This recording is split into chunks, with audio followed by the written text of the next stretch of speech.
What is good, YouTube? It's your boy, OG Boy, back with another video, and in today's video, I'm going to be showcasing probably my favorite Pokemon, even though it's technically not a Pokemon, it's an Ultra Beast, but I'm going to be showcasing the BUZZWOLE here. So you could only get the BUZZWOLE for the Great League if you bought the research for GoFest, or you played at like the Seattle GoFest in-person event. But yeah, so the BUZZWOLE is pretty weak to flying types, like it's double weak to the flying types, so I'm pairing it with two anti-flyers like the Walrein and the Galarian Stunfisk. And the Galarian Stunfisk also does pretty well against threats like the Charmers that the BUZZWOLE is also weak to.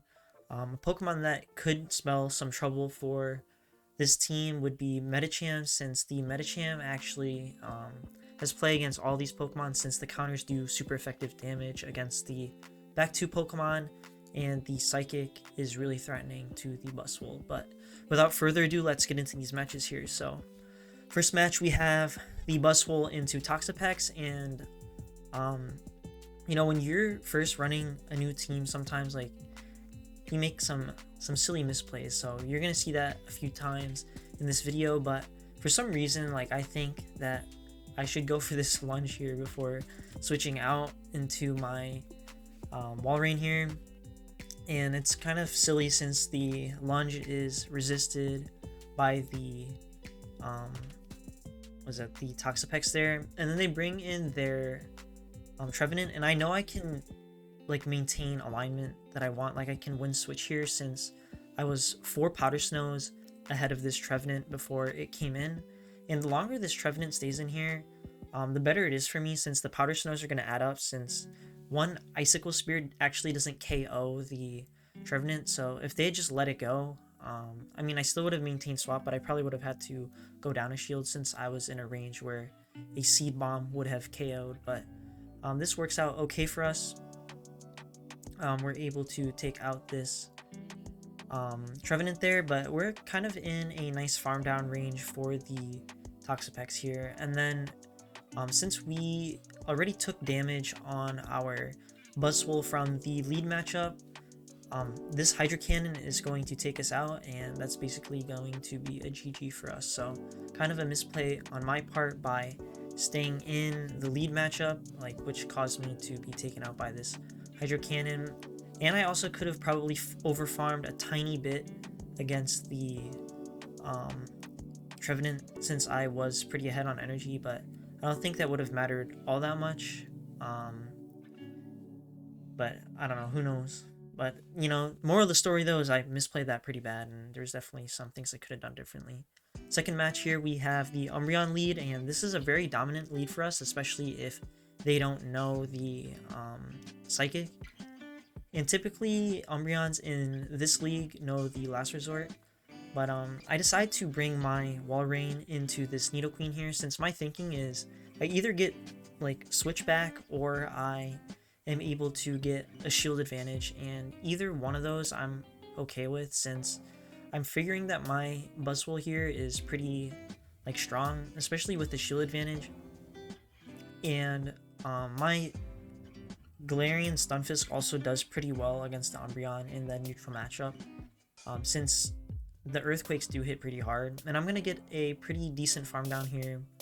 I'm going to get hit by an Earth Power, but I'm just going to let that go and put it all on my BUZZWOLE here. And in the back, it ends up being a Deoxys defense. So I'm going to throw this Earthquake, and then I'm going to go into my BUZZWOLE to try to get this lunge off. And I'm definitely going to want to shield this Psycho Boost here, since it would put me pretty low, and I'm able to get this lunge off before they're able to throw their second Psycho Boost.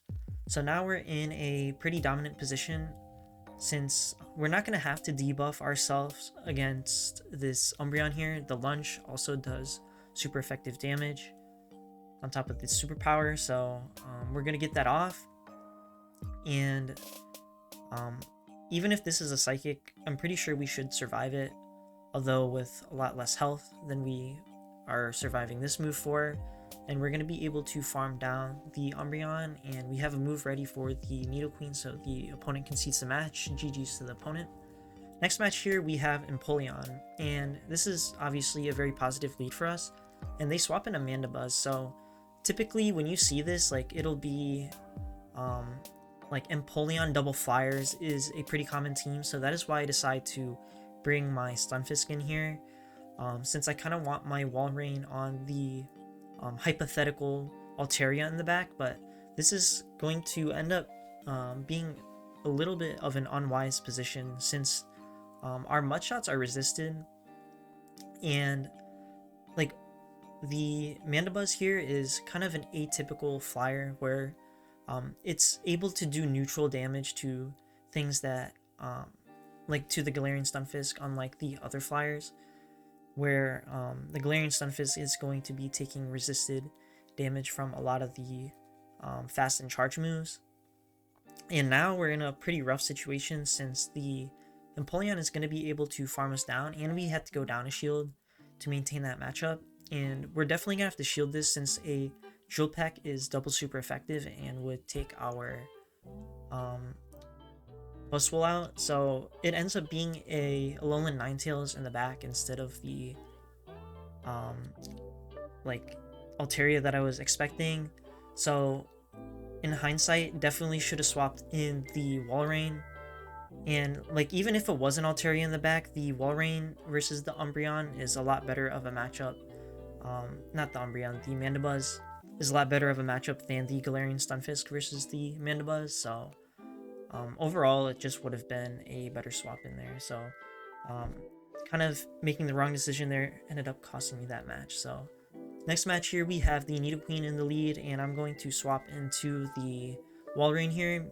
So this is kind of what we want. We want to draw out the Medicham here, but this is still going to be pretty rough since if the opponent had actually just got off their Psychic, we would have been in a pretty rough spot, but the opponent is going for the aggressive farm down, and I don't want to tank the Psychic on my BUZZWOLE, so I'm going to go ahead and bring in my Galarian Stunfisk to absorb this energy.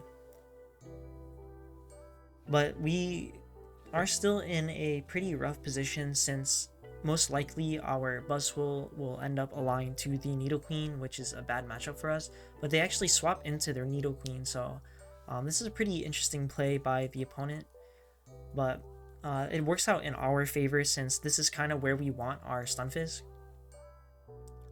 But because of this, like, I'm figuring that they have something strong against our BUZZWOLE in the back, since they're kind of giving us this matchup here. And I'm also anticipating that whatever's in the back is probably weak to Galarian Stunfisk, since they know we're not going to bring our BUZZWOLE into this Nidoqueen. Like, they're kind of baiting us to stay in here. And I mean, it's not like I really have a choice. Like, I can't just swap into my BUZZWOLE, so I'm going to go ahead and stay in here. I end up having to double bait to take out the Nidoqueen, and like, my suspicions were correct. Like, the Pokemon in the back was pretty strong against my BUZZWOLE, and kind of weak to the Galarian Stunfisk there. So this Weather Ball is going to hurt, but we should be able to survive it, and now it's just a matter of whether we're able to farm down this Alolan Ninetales here, and we do have a move stored for the Medicham here, so we're going to be able to win this pretty close match, and that's a GG's to the opponent. Next match we have the Drapion, and Drapion lead is very good for the BUZZWOLE here since the counters are doing a lot of neutral damage, and this lunge will not only debuff the Drapion, but it will also almost take it out if it's gone unshielded. So we should be able to survive any move here, and it ends up just being an Aqua Tail. So they bring in the Azumarill, and obviously we're going to want to get out of there since the BUZZWOLE can't throw anything that does neutral damage to the Azumarill. Like, all the moves are resisted, and we do have two better answers to the Azumarill in the back. The Galarian Stunfisk does well against the Azumarill unless the Azumarill has the Hydro Pump, even though the bubbles are going to be doing super effective damage. But The opponent's staying in here, and they're also shielding, so I'm pretty confused since I like don't really know what might be in the back. Since they are shielding like this, it seems like they really are desperate to take out our wall rain, and that whatever is in the back is going to be weak to our wall rain. So I'm just going to bring the Galarian Stunfisk in here, and I'm gonna get this Earthquake off. So we basically only need 2 Earthquakes to take this Azumarill out from this range, and the Azumarill decides to throw a move, and I'm just going to shield it in case that it is the Hydro Pump, but it ends up being an Ice Beam, so now we're in a pretty dominant position.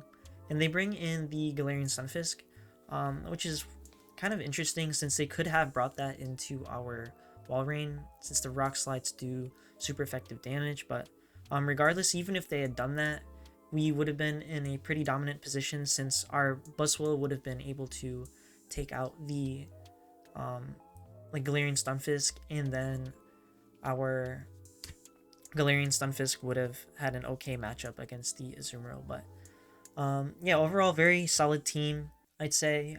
Could have gone 4-1 if I didn't misplay that Empoleon matchup. But yeah, BUZZWOLE, one of my favorite Pokemon. Glad that it has some viability in the Open Great League here. So that's all for today's video. If you enjoyed the video, make sure you like, comment, and subscribe. And also submit your battles in the link in the description below. And I'll see you in the next one.